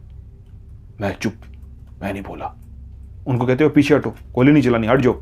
उनको हटा दिया। अगर वो ना कहते, वो मुझे गोली मार चुके थे। कहते हैं तुमने तो कहा था तुम दोस्तों के साथ कहीं जा रहे हो 7 दिन के लिए, इधर तुम क्या करने बैठ गए हो? ये तुम क्या कर रहे हो? मैं चुप। बोल क्यों नहीं रहे, क्या कर रहे हो? मैं चुप। मुझसे बोले ही नहीं गया। मैंने मुंह नीचे कर लिया। अब जुबान तो मेरी आधी थी, पड़ रही है, लेकिन मैं चुप। उनको कहते हैं तुम लोग जरा दूर जाओ। अफसर थे उनके, वो पुलिस वाले, दूर चले गए। मुझे कहते हैं ये क्या ड्रामेबाजी लगा रखी है? तुम घर वालों से झूठ बोल के आए हो। तुमने उस दिन मुझे कहा है कि तुमने जाना है दोस्तों के साथ और मैंने तुम्हें इजाजत लेके दी, और तुम यहां रात को कब्रिस्तान में बैठे चिल्ले कर रहे हो। तुम्हें शर्म नहीं आती? उन्होंने मुझे बहुत कुछ सुनाया कि नौजवान हो, ये है वो है, बहुत कुछ सुनाया। मैं चुप करके सुनता रहा, लेकिन मेरी जुबान पड़ती रही। मैं चुप करके सुनता रहा। वो कोई जिन भूत तो नहीं थे, मेरे खालू थे, कह सकते थे। थोड़ी देर तक वो भी कुछ और बहुत कुछ कहना चाहते थे। कुछ ही देर हुई थी कि भागता हुआ एक सिपाही आ कहते, सर वो उस तरफ नजर आए हैं बंदे। तो वो भी उठ के कहते, मैं तुझे तो देखता हूं ना, अभी तो मैं किसी मिशन पे हूं, मैं तुझे देखता हूं। वो भी उधर भाग पड़े उनके बुलाने पे। मैंने कहा क्या करूं, भागूं या बैठा रहूं? मैं पढ़ता रहा। उन्होंने पकड़ लिया था या क्या हुआ था कि मुझे लगा कि वो गाड़ियां चली गई हैं। मैंने कहा चलो शुक्र है चले गए हैं। परिंदे बोले हैं टाइम हुआ है, तो मैं खैर वहां से उठ गया हूं उसी तरह। अब आखिरी रात बच गई है। मैं जाते हुए सोच रहा हूं, आज 6ठा दिन था, खालू आ गए, उन्होंने देख लिया। अब कल आऊं या ना आऊं, कल 7वां दिन है। कल अगर नहीं आता तो भी गलत हो जाएगा, सारा अमल धरा का धरा रह जाएगा। अगर कल करता हूँ खालू आ गए फिर क्या होगा। इसी शशोपंज में मैं सारा दिन घर पे उसकी बैठक पे लेटा रहा, फैसला करता रहा क्या करूं क्या ना करूं, क्या करूं क्या ना करूं, कोई फैसला ना हो सका। मैंने कहा यार 6 दिन जैसे कैसे निकालने हैं, खालू आ गया तो कुछ ना कुछ हैंडल कर लूंगा, आखिरी तो दिन है, उसके बाद खालू को मना लूंगा, खालू को कवर कर लूंगा। मैंने फैसला किया चलता हूं, लेकिन आज दूसरे रास्ते से घूम के जाऊं, कहीं ऐसा ही ना हो खालू रास्ते में खड़े हों पहले ही पकड़ लें। मैं लंबा चक्कर काट के वो जो ग्राउंड से गुजर के जाता हूं, ग्राउंड से नहीं दूसरी जगह से जाऊंगा। मैं आज टाइम से पहले ही चला गया, कब्रिस्तान के एक दूसरा लंबा चक्कर काट के, ग्राउंड वाली जगह से नहीं, उधर से गया, घूम के गया, लेकिन छुपा रहा, देखता रहा खालू आए तो नहीं है, खालू हैं तो नहीं। कहीं पे देखा खालू कहीं भी नहीं थे, सब कुछ क्लियर था। जब मुझे अंदाज़ा हो गया कि अब घड़ी पे मैंने टाइम देखा कि भाई हाथ पे जो बांधी हुई थी कि भाई अब सब ओके है, मैं आ गया। 5-7 मिनट पहले आके मैंने अपना दायरा खड़ा कर लिया, और दायरा खड़ा करके मैं जिस जगह पे बैठता था मैं उसी जगह पे बैठ गया। अब टाइम पीस होता था तो मुझे टाइम का पता लगता था, लेकिन अब मैंने क्योंकि घड़ी आज लेके आया था कि यार गलत ना हो जाए, आज आखिरी दिन है। जैसे ही 12 हुए मैंने अपना पढ़ना शुरू कर दिया। पढ़ते पढ़ते कितनी देर हुई थी कि एकदम से मुझे आवाज आई अब्बा हजूर की, और साथ ही खालू की आवाज ही। वो देखें जी वो बैठा है, और वालदा भी साथ थी। मेरी वालदा गुस्से में मेरा नाम लेके बोली तू ये क्या कर रहा है। मेरे अब्बा बोले देखा है, ये है मेरी तरबियत का नतीजा। ये झूठ बोल के गया है कि मैं दोस्तों के साथ गया हूं, इतने दिनों से घर नहीं आ रहा, और ये कब्रिस्तानों में बैठा चिल्ले कर रहा है। मेरी तो हालत खराब हो गई। मेरी वालदा ने जो कहना शुरू किया, और खालू कहते हैं मेरी गलती है, मैं नौजवान समझ के कहा इसको इजाजत दे दें चला जाएगा। मैं कल आया था दोस्तों के साथ, और मैंने कल देखा इसको ये बैठा यहां पे कर रहा है। मेरा अंदाजा था ये आज बैठा होगा, आज भी जाएगा। तभी मैंने आप लोगों को मेरी बात पे यकीन नहीं आ रहा था, और मैंने आपको कहा था मेरे साथ चल के तो देखें आपको यकीन आ जाएगा। मुझे डाउट था, हो सकता है आज डर के ना आए, लेकिन देखो कैसा ढीठ इंसान है, फिर भी आगे बैठा हुआ है। अब्बा बोले तुझे शर्म नहीं आती, तू इन चिल्लों में पड़ गया हुआ है। तेरे बाप ने हमेशा तुझे हक की लाल की खिलाई, तुझे रोजी खिलाई, ये किया वो किया, और तू ये कर रहा है। माँ मेरी रो रही है, बाप मेरा वो कह रहा है, खालू मेरे गुस्से में खड़े हैं, मैं सर झुकाए बैठा हुआ हूं और पढ़े जा रहा हूं। जुबान क्योंकि आती है पढ़ने की, पढ़े जा रहा हूं। यहां तक कि अब्बा ने कहा आज के बाद तू घर नहीं आएगा, तू मेरी तरफ से फारिग है। मैं तुझे मतलब सख्त लफ्ज मैं यहां नहीं बोल सकता, उन्होंने सख्त लफ्ज कहे और कहा बस तू फारिग है हमसे, तू घर नहीं आ सकता। माँ भी कहे कि मेरी और भी तो औलाद है, तुझे मैं सबसे अपना अच्छा बच्चा समझती थी, ये है वो है। खालू उनको चुप करा रहे हैं, वालिद बड़े डिसहार्ट हैं, वालदा बड़ी रो रही हैं, मेरे खालू उनको चुप करा रहे हैं। मेरी वालदा को भी वालिद को भी कह रहे हैं आप गुस्सा ना करें, मैं समझा लूँगा, मैं ना समझा लूँगा। तो वालदा की तबीयत अजीब सी हो रही है कि इस तरह लग रहा है कि वालदा की तबीयत अजीब सी हो रही है। तो वालिद साहब उनको संभालना शुरू हो गया, और खालू कहते हैं मैं तुझे तो बाद में मिलता हूँ, पहले मैं इनको संभालूँ, चलें चलें इनको लेके चलें। अब मैं कह रहा हूँ उठूँ इनके पीछे भागूं, लेकिन इस वक्त वालिद साहब गुस्से में। इस वक्त मैं गया तो वालिद साहब नहीं बख्शेंगे इनका। पहले गुस्सा में जानता था, जब कभी कभी तो गुस्से में आते थे, लेकिन जब गुस्सा आ जाता था तो इतना शदीद होता था कि हम लोग डर जाते थे। अब वो गुस्से में थे तो मैंने कहा अभी नहीं, वालदा की भी तबीयत वो है आज अब वो जो कुछ होना था वालदा ने तो देख लिया, वो तो हो गया, अब इसको तो मुकम्मल कर लूँ। अब मैं शर्मिंदा भी बैठा हूँ, ये क्या हो गया, मेरा तो बेड़ा गर्क हो गया। वालिद साहब ने घर से निकाल दिया, बड़ी मुश्किलों से कवर करेंगे, मैं अपना इमेज कैसे ठीक करूँगा, मैं कैसे उनको बताऊँगा, क्या करूँगा, कुछ समझ नहीं आ रही। उन्होंने जो कुछ सुनाया वो तो शुक्र है, वालदा की तबीयत ख़राब होने लगी तो वो खालू उनको और वालदा को और वालिद साहब को लेकर चले गए। अब मैं सर झुकाए बैठा हूँ परेशानी की हालत में कि यार ये क्या हो गया है।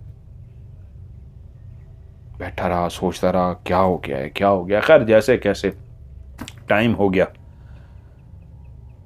मेरा अमल मुकम्मल हुआ। मैंने वो गुड़ पे फूंक मारी और दायरा कड़ा ख़त्म किया, सर झुकाए बाहर निकल आया। दायरे कड़े से बाहर चलता हुआ जैसे ही कब्रिस्तान के दरवाजे पे पहुंचा, निकलने लगा तो देखा सामने शामियाना लगा हुआ है, शायद किसी की शादी हो रही थी। उसके अंदर रोशनियां थी, यकीनन वो किसी की शादी वगैरह हो रही थी। मैंने कहा यार ये तो शामियाना काफ़ी बड़ा शामियाना था, तो ना रास्ता ही रोक रखा है, मैं दूसरी तरफ से घूम के जाता हूँ, क्योंकि अब दरवाजे के सामने दरवाज़ा तो नहीं था कब्रिस्तान का, लेकिन जो एक रास्ता था बना हुआ था कच्चा, उसके सामने ही तो बड़ा सा शामियाना था। या मुझे अब राइट से घूम के जाना था या लेफ़्ट से घूम के जाना था, तो मैंने कहा इधर लेफ़्ट से घूम के जाता हूँ। तो चलता चलता मैं जैसे ही सर झुकाए लेफ़्ट के करीब गया हूँ तो मेरी कानों में एक आवाज़ सुनाई दी, अस्सलामु अलैकुम। मैं चौंका और मैंने देखा जी वालेकुम अस्सलाम। एक बुज़ुर्ग खड़े थे सफ़ेद दाढ़ी वाले, मुझे कहते हैं नौजवान क्या हुआ है, इतने परेशान क्यों हो? मेरा चेहरा लटका हुआ था परेशानी से, बुरी हालत मेरी। नहीं जी, मैंने कहा कुछ नहीं। कहते हैं नहीं नहीं नहीं, तुम परेशान लग रहे हो, इधर आओ इधर आओ। नहीं नहीं कुछ भी नहीं। अरे नौजवान इधर तो आओ। ऐसे जैसे उनकी आवाज़ में एक मिठास सी थी, एक सहारा सा मिला, वो बुज़ुर्ग से थे। कहते क्या हुआ है, इतने परेशान क्यों हो? मैंने कहा नहीं जी बस कुछ भी नहीं है। कहते अच्छा बात सुनो, मेरे बेटे की शादी है आज, शादी का खाना तैयार है, सारे खा रहे हैं, तुम भी खाना खाओ, उसके बाद चले जाना, हमारी खुशी का मौका है। तो तुम यहाँ से गुजरने लगे हो, तुम अगर नहीं बताना चाहते तुम्हारी क्या परेशानी है, तुम्हारे चेहरे से नज़र आ रहा है बहुत परेशान हो, अगर नहीं बताना चाह रहे मैं तुम्हें मजबूर नहीं करूँगा, लेकिन इतना ज़रूर कहूँगा, हमारी खुशी का मौका है, इनकार मत करना। उम्मीद है तुम्हें खाना भी बहुत पसंद आएगा, सब बहुत तारीफ़ कर रहे हैं, खाना बहुत अच्छा है, खाना खा कर जाना। नहीं नहीं मुझे भूख नहीं है। अरे बुज़ुर्गों का कहना मानते हैं, आपने तो हमेशा बुज़ुर्ग का कहना माना होगा ना, मैं भी तो तुम्हारा बुज़ुर्ग हूँ, आ जाओ। अब बुज़ुर्ग वाली बात पे मुझे बुरा लगा कि मैं बुज़ुर्गों का कहना नहीं मानूंगा, गलत होगा। मैंने कहा जी। कह रहे बैठो। मैं बैठा हूँ तो नौजवान एक आया सामने, मेरी उम्र से थोड़ी सी छोटी उम्र का होगा। आके उसने मुझे कहा अस्सलाम वालेकुम भाई। मैंने कहा वालेकुम अस्सलाम। उसने अपना नाम बताया, आपका नाम क्या है? मैंने आगे से अपना नाम बताया। कहते मैं दूल्हा हूँ, आज मेरी शादी है, खुशी का दिन है, तो आप प्लीज़ खाना खा के जाइए और मुझे ढेर सारी दुआएं दे के जाइए कि मैं ज़िंदगी की शुरुआत में अल्लाह की रहमत शामिल हो जाए और मैं खुश रहूँ। आप परेशान लग रहे थे, वाले साहब ने बताया, वो ज़रा चले गए हैं तो मैं आपके साथ बैठूँ। आप कब्रिस्तान से आ रहे हैं, वाले साहब ने आपको देखा है। मैं चौंका, मैंने कहा हाँ मैं कब्रिस्तान से आ रहा हूँ। आप कब्रिस्तान से आ रहे हैं, आप चिल्ला तो नहीं करते? मैं एकदम से चौंका और उसकी तरफ देखा। मैंने कहा नहीं बस। कहते हैं हाँ इसका मतलब आप करते हैं। मुझे बहुत खुशी होगी आपसे, मुझे एक बात बताएं, क्या आपने कभी चिल्ला किया है? मैंने सुना है जब चिल्ला करते हैं तो बड़ा कुछ होता है, कब्रिस्तान में कोई चिल्ला करे तो ये होता है वो इतना एक्साइटमेंट थी उस नौजवान की कि मैं उसकी बातों में ऐसा मशगूल हुआ कि मुझे वो नौजवान बड़ा अच्छा लगा। तो मुझे कहता है क्या कभी आपने जिन देखा है, क्या होता है कब्रिस्तान में? मैंने तो सुना है रात को कब्रिस्तान में जाएं तो वो तो बड़ा डर लगता है, वहाँ पे चुड़ैल आती है, जिन आते हैं। मैंने कहा हाँ कब्रिस्तान में जिन भी होता है, चुड़ैल भी आती है। जिन होते हैं, आपने देखा है? हाँ जिन, हाँ। मैं ऐसे गोल मोल सा जवाब दिया तो उसको इतना इंटरेस्ट बढ़ गया, बोला आज मैं खुश हूँ, आज मुझे प्लीज़ बताएं ना क्या होते हैं जिन्नात, कैसे होते हैं, इनको आपने देखा होगा। और मैं थोड़ा सा शोखा हो गया, जिस तरह बंदा कहता है ना जी उन्होंने देखा था, मैं कब्रिस्तान से आ रहा हूँ और कोई चिल्ला करके आ रहा हूँ। तो वो एक्साइटमेंट इतनी थी उस नौजवान की, पूछना शुरू हो गया। मैंने कहा हाँ कब्रिस्तान में हर जगह पे जिन होते हैं। कहते क्या जिन खौफनाक होते हैं या इंसानों की तरह होते हैं? मैंने कहा नहीं नहीं नहीं, ये बहुत खौफनाक होते हैं, इनकी शक्लें बहुत भयानक होती हैं। तो वो मुझसे बोला अच्छा कोई जिन को देख ले तो क्या डर लगता है? मैंने कहा वो तो आपका बेहोश हो जाए, आप अगर जिन को उसकी असली हालत में देख लें तो आप बेहोश हो जाएंगे। कई लोग बेहोश हो जाते हैं, उनका इतना खौफनाक चेहरा होता है। तो उसने कहा क्या वो जो जिन होते हैं उनके कद कितने होते हैं? मैंने कहा उनके मुख्तलिफ कद होते हैं, कोई छोटे होते हैं, कोई बड़े होते हैं। अच्छा तो वो खाते क्या हैं? वो इस तरह के सवाल पूछना शुरू हो गया कि मैं इतना तजर्बेकार हूँ, मेरा इतना तजर्बा है। वो एक किस्म का मुझे अपना दोस्त समझ के इतने सवाल जवाब कर रहा था, वो सब भूल गया था कि उसके वाले साहब आगे कह रहे हैं आओ बेटा बस अब अगली निशस्त शुरू होने लगी है, खाने पे आ जाओ। तो वो कह रहा, वाले साहब कहता है 2 मिनट दे दें, मैं ये आ रहे हैं, ये आ रहे हैं। उन्होंने कहा बेटा उन्हें खाना खाना है। अच्छा 2 मिनट दे देना। तो मुझे लगा उसकी एक्साइटमेंट इतनी बढ़ गई है, वो और बातें पूछना चाह रहा है जिनों के बारे में, कहानियाँ सुनना चाह रहा है। मैंने कहा अच्छा मैं चलो 2 मिनट के बाद फिर आके आपको बताऊंगा कहानी। मेरे पास तो कई वाक़यात हैं, मैं तो कई जिन्नात से मिला, कई दफ़ा देखा, तो आपको उनके बारे में बताऊंगा, वो क्या खाते हैं, वो कैसे रहते हैं। उसने कहा क्या वो उड़ सकते हैं? मैंने कहा हाँ उनके पर होते हैं, वो परों से उड़ते भी हैं। और ऐसी कई बातें उसने पूछी, मैंने उसको बताई। तो उसके वाले साहब जब दोबारा आए तो मुझे कहते हैं अच्छा ठीक है वाले साहब आ रहे हैं, आप खाना खा लें, फिर मैं यहीं बैठा आपका इंतज़ार कर रहा हूँ। मैंने कहा ठीक है, चले गए। अच्छा मैं जब जाके बैठा तो वहाँ पे कुछ लोग उठ रहे थे, कुछ खा रहे थे। ये इस तरह का सिस्टम बनाया गया था, औरतें एक साइड पे थीं, मैं जहाँ पे बैठा हुआ था वहाँ पे कुर्सियों पे और लोग भी बैठे हुए थे, शामियाने लगे हुए थे। आगे एक रास्ता था, उस रास्ते से जब मैं दाखिल हुआ तो वहाँ पे नीचे का सिस्टम बिठाया गया था, नीचे सारे खाने के लिए दरमियान में पूरा सिस्टम लगाया गया था। वहीं पे उनके सामने दोनों तरफ, जिस तरह मस्जिद में आमने सामने बैठ के रोज़ा इफ्तार किया जाता है, सफ़ें बिछा दी जाती हैं, या अक्सर कई जगहों पे तकरीबन इंडिया पाकिस्तान क्या दुनिया में ऐसे होता है, जब बाज़-औक़ात इस तरह का खाना लगाया जाता है, मुश्तरका खाना होता है, तो बीच में खाना लगा दिया जाता है और दोनों तरफ को आमने सामने लोग बैठ जाते हैं। इस तरह का सिस्टम था। और उससे पहले वेटिंग रूम बनाया हुआ था जहाँ पे सारे मर्द, औरतें नहीं थीं, औरतों की आवाज़ें आ रही थीं, वो शायद दूसरी तरफ थीं। बहुत लंबा शामियाना लगा हुआ था। यहाँ पे मर्द और बच्चे बैठे हुए थे, नौजवान भी थे। मैं भी जब अंदर गया, नीचे ज़मीन पे बैठा, तो हमारे साथ ही जो बाकी कुर्सियों पे बैठे थे वो भी काफ़ी आके बैठे, लेकिन हमसे पहले कुछ एक टोली बैठी हुई थी 4-5 नौजवानों की। वो खा चुके थे लेकिन शरारतें कर रहे थे, तो वो पीछे होके बैठ गए, जैसे खाना नहीं है, शरारतें करना शुरू हो गया। और एक उसको कह रहा था कि यार तू बस कर दे, तूने बड़ा मुझे तंग किया है। वो इस तरह लड़ रहे थे, नौजवान लड़के थे। तो एक शरारती था, बातें करते करते ना अपना हाथ पीछे करके उसके कान पे चुटकी काटता था, तो वो इधर अपने कान को कहता था यार मुझे पता है तू नहीं किया है, तू नहीं किया। इस तरह अच्छा लगा। मैं इधर अपने खौफ को भुलाने के लिए, माहौल को एंजॉय करने के लिए मैं भी उनकी तरफ मुतवज्जो हो गया। खाना इतना लजीज था कि मैंने जैसे ही खाना खाया, भुना हुआ गोश्त था, शोरबे वाला गोश्त, भुना हुआ कह रहा हूँ, भुना हुआ मुर्गा था और गोश्त पका हुआ था शोरबे वाला। मैंने जैसे ही रोटी के साथ गोश्त खाया, इतना लजीज, और चिकन खाया इतना लजीज, साथ में चावल, फिर मीठे चावल। अब वो नौजवान खा चुके थे लेकिन वो अटकेलियां कर रहे थे, वो एक दूसरे को तंग कर रहे थे। वही नौजवान जो था, एक शरारती सा, उसको पीछे से ऐसे तंग करता। उसने मेरे सामने ही उठ के ना उधर जाके बैठ गया। कहता है यार तू कर रहा है, मुझे पता है। आवाज़ मुझे क्लियर उनकी आ रही थी, हमारी ज़बान ही बोल रहे थे। कह रहा मैं तेरे साथ बैठना नहीं हो। कह रहा अच्छा बैठ जा बैठ जा। कह रहा तेरे साथ बैठना ही नहीं। वो उठा, उठ के दूसरी साइड पे बैठ गया, उसकी आंखों हाथ की रेंज से दूर हो गया है। वो यकीनन मेहमान नहीं थे, उनके कोई रिश्तेदार थे, तभी वो इस तरह बैठे हुए थे। मैं अब खा रहा था खाना, मैं खा चुका। जब मैं मीठा खाने लगा तो मैं मुसलसल उन नौजवानों की तरफ देख रहा था। बाकी सब अपने अपने खाने में मुतवज्जो थे, नौजवानों की तरफ कोई भी नहीं देख रहा था सिवाय मेरे, क्योंकि एक दूसरे को जानते होंगे या वो रिश्तेदार थे, शादी थी उनकी। खाना खाते खाते जब मैं मीठे चावल खा रहा था आखिर में, मेरे फेवरेट, तो मैंने देखा उसी नौजवान ने, अब वो दूर बैठ गया था, वो उससे दूर जाके बैठा है, कि वो मंजर मेरी आंख ने देखा कि उसके बाद मेरे हाथ में जो लुकमा था, वो जो चावल मैंने उठाए हुए थे वो नीचे गिर गए। उसने वहीं पे बैठे बैठे अपना हाथ लंबा किया और मेरी आंखों के सामने ही उसका हाथ लंबा होते होते इतनी दूर चला गया कि फिर से उसके कान के पीछे गया, उसके कान पे अटकेली की और उसने अपना हाथ वापस कर दिया। मेरी जान निकल गई। अब जब मैंने देखा कि उसने अपना हाथ ऐसे किया है और मैंने बाकी लोगों की तरफ भी देखा, तो मुझे लगा कि नहीं, ये तो टाइम बड़ा खौफनाक है। इस टाइम मेरा तो दिमाग ही नहीं काम कर रहा था ना कि इस टाइम किसकी शादी हो सकती है, 4-5 बजे, 3-4 बजे। शादी तो होती है रात को 11-12 बजे तक खत्म हो जाती है, 3-4 बजे वाली कौन सी शादी है? वो मेरे जहन में नहीं आया।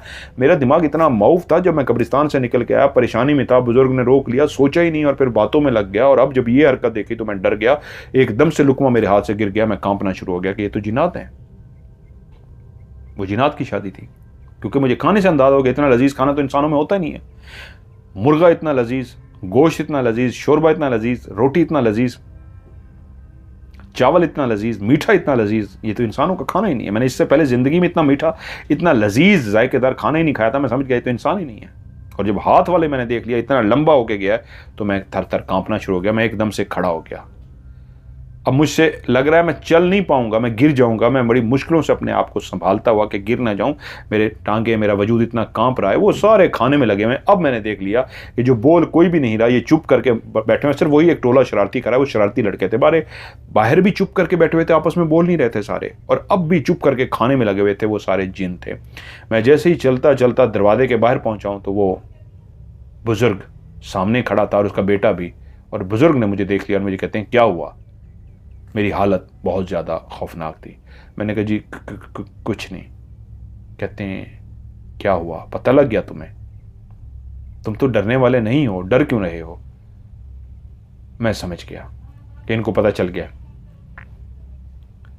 मुझे पता लग गया ये इनको पता चल गया मेरे खौफ से कि मैंने जिन्नात को देख लिया है। तो मेरे मुंह से आवाज़ ना निकली। तो वो नौजवान लड़का जिसकी शादी थी वो बोला, अभी तो तुमसे बहुत सारी कहानियाँ सुननी थी, लेकिन चलो तुम्हें पता लग गया, तुम भी याद रखोगे तुमने जिन्नात की शादी में खाना खाया। हाँ, आज मेरी ही शादी है और मैं जिन हूं। वालिद साहब बोले, परेशान ना हो, आओ मैं तुम्हें छोड़ के आता हूं। और जैसे उन्होंने मुझे कहा कि परेशान ना हो, कि चलो मैं तुम्हें छोड़ के आता हूं, मैं एकदम से जरा अजीब डरा हुआ तो था, खौफजदा था, बहुत ज्यादा कांप रहा था। लेकिन उन्होंने कहा आओ मैं तुम्हें छोड़ के आता हूं। तो बुजुर्ग चल पड़े, मैं उनके पीछे चल पड़ा, कांपता हुआ लहराता हुआ जा रहा हूं और मुझे डर भी लगा हुआ है, खौफजदा हूं डेफिनेटली। जिन्नात की शादी से खाना खा के जा रहा हूं और बुजुर्ग आगे आगे चल रहे हैं। तो मुझे कहते हैं, ये तुम्हारा टाइम पीस। जब उन्होंने मेरा टाइम पीस मुझे दिया तो मैं एकदम से चौंक पड़ा और मुझे बोले, घबराओ मत, तुम जब आए थे मैं समझ गया था, तुमने अपने माँ बाप को देखा, अपने खालू को देखा, वो सब धोखा था, वो तुम्हारे माँ बाप नहीं थे। वो जो जनाजा आया, दफनाया, वो सब धोखा था। वो जो सांप तुमने देखा था, जो तुम्हारे दायरे कड़े के अंदर आ गया था, वो मैं था सांप के रूप में। और वो जो साइड पर आया था वो सांप नहीं था, वो वाकई डराने आया था, लेकिन मैंने उसे भगा दिया था। अब तुम मुझसे सवाल पूछोगे मैंने ऐसा क्यों किया। रुको, पीछे मुड़ो। वो भी मुड़ गए, मैं भी मुड़ गया। तो उनकी उंगली को फॉलो किया, जहां उस तरफ उन्होंने इशारा किया तो देखा उस जगह पे साइड पे वही बुजुर्ग, वही कपड़े पहने हुए, जिनको दूर से ही मैंने पहचान लिया बालों से। अभी हम चंद कदम दूर गए थे, लेकिन ऐसी जगह पे वो बुजुर्ग हस्ती बैठी थी कि रोशनी ना होने के बावजूद उन पर रोशनी पड़ रही थी, जैसे मुझे दिखाने के लिए उनके ऊपर रोशनी डाली गई हो। कहते हैं पहचाना इनको?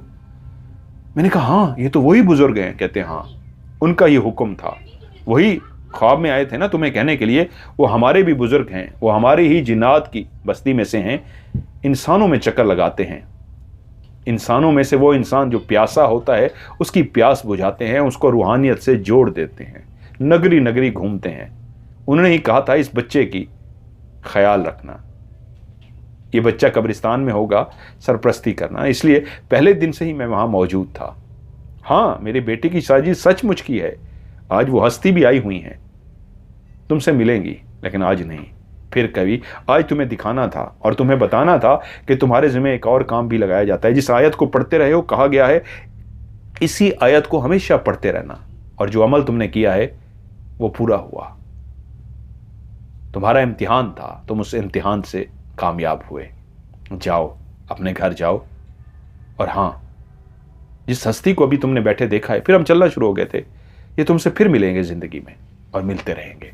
लेकिन एक बात याद रखना, उन्होंने पहली दफा जो तुम्हें कहा था वो याद है? मैं फौरन से बोल पड़ा हां, मुझे याद है कि तुम्हें तुम्हारी मंजिल मिल जाएगी, बस इंसानियत की मदद करना, इंसानियों के काम आना। हां, तुमने उस पर अमल किया है, इसलिए वो तुमसे खुश हैं। इसलिए जब तुमने पुकारा तो वो ख्वाब में आके तुम्हें बता गए और तुमसे अमल भी करा दिया। वो चाहते तो वैसे भी करके दे देते, लेकिन सिखाना तुम्हें मकसद था, आजमाना नहीं। तुम्हारी तरबियत करना मकसद था। अल्लाह की मखलूक की इसी तरह इबादत कर, अल्लाह की मखलूक की इसी तरह मदद करते रहोगे, इबादत, अल्लाह की इबादत करोगे, और उसके साथ साथ हकूकुल इबाद, अल्लाह के बंदों के हकूक, उनकी मोहब्बत में, अल्लाह की मोहब्बत में इंसानों से प्यार करोगे, इखलाक, मोहब्बत, उनका कभी दिल नहीं दिखाओगे। जितना ज़्यादा इंसानों से अच्छाई करोगे, हम जैसे तुम्हारे खुद ब खुद दोस्त बन जाएंगे। तुमने बचपन में एक किताब पढ़ी थी ना, जिन्नात को दोस्त बनाना। जिन्नात कभी चिल्लों से दोस्त नहीं बनते। जो इंसान जितना नेक हो जाता है, नेक से मुराद सिर्फ इबादत नहीं, अल्लाह की मखलूक के काम आता है, लोगों से प्यार करता है, लोगों को माफ़ कर देता है, किसी का दिल नहीं दिखाता, हर वक्त लोगों की मदद करने के लिए तैयार रहता है। तुम बचपन से ही ऐसे थे, इसलिए उस हमारे बुजुर्ग हस्ती ने तुम्हें पहचान लिया था, तभी तुम्हें ताकीद की थी अल्लाह की मखलूक से प्यार करना, और आज तक तुम अल्लाह की मखलूक से प्यार कर रहे हो। ये उसी का नतीजा है कि तुम्हें तोहफा मिला है। और कुछ आयात और मेरे हवाले की और कुछ और राज की बातें कही और कहा फिर तुमसे मुलाकात होगी। मैं खैर आया, फिर कहाँ सो सकता था। अगले दिन दोस्त मुंतजिर थे, कहा काम हो गया। मैंने गुड़ उनके हवाले कहा और कहा जा उनको खिला दे, पानी में घोल के, तेरा काम हो जाएगा। वो गया, उसने उसको पानी में घोल के थोड़ा सा पिला दिया, जग बनाया, बाकी लोगों ने भी पिया, उसको पिला दिया। वो इतना बीमार हुआ, अगले दिन इतना बीमार हुआ कि उसने उसको 2 दिन बाद घर बुला के कहा यार जिंदगी मौत का कोई पता नहीं, अपने पैसे ले जाओ। और उसको पैसे दे दिए थे। अब दोस्तों में मेरी कदर मंजल बढ़ गई, बड़ी रिस्पेक्ट से देखने लग गए, लेकिन मैंने दोस्तों को सच बता दिया कि उससे पहले मुझे ज़िंदगी में कुछ नहीं आता था। तुम लोगों ने कहा और तुम लोग ये समझे कि शायद मैं रूहानियत जानता हूँ इसलिए मैं ना कर रहा हूँ, मुझे कुछ भी नहीं आता था। अब ज़िंदगी में झटका लगा है, शायद अब मुझे डर लग गया है, मुझे और अल्लाह की मखलूक की ख्याल रखना है और अल्लाह के मखलूक के काम आना है और बहुत कुछ करना है। और उसके बाद मैं उसमें पड़ गया और मैं आज तक करता आ रहा हूँ। आज ज़िंदगी के कई साल हो चुके हैं अल्लाह की मखलूक की खिदमत करते हुए, कई राज खुले हैं, लेकिन आपकी वो आयत जो आप लाइव शो में लोगों को बताते हैं, सलामुन अला नूहन फिल आलमीन, इसी का आज तक मैं विर्द करता आ रहा हूँ और बचपन से लेके आज तक इसी का मैं विर्द करता हूँ। और आपको भी जब मैंने देखा तो मुझे पता लग गया था कि ये शख्स भी इसी का विर्द करता है। इसलिए बताता है क्योंकि आप किसी को आगे बता ही नहीं सकते जब तक आपने इसका अमल, इसका चिल्ला, इसका वजीफ़ा ना किया। और जब आप इसका अमल, चिल्ला, वजीफ़ा कर लेते हैं तभी फिर आप दूसरों को ये बांटते हैं। और तभी जब मैंने देखा था तो चौंका, मैंने कहा ये उस्ताद वाला है, बेउस्तादा नहीं इसने कर रखा है और ये जानता है, इसने यकीनन 100% चिल्ला किया है, इसी का ही किया है सलामुन अला नूहन फिल आलमीन का, इसलिए ये बांट रहा है।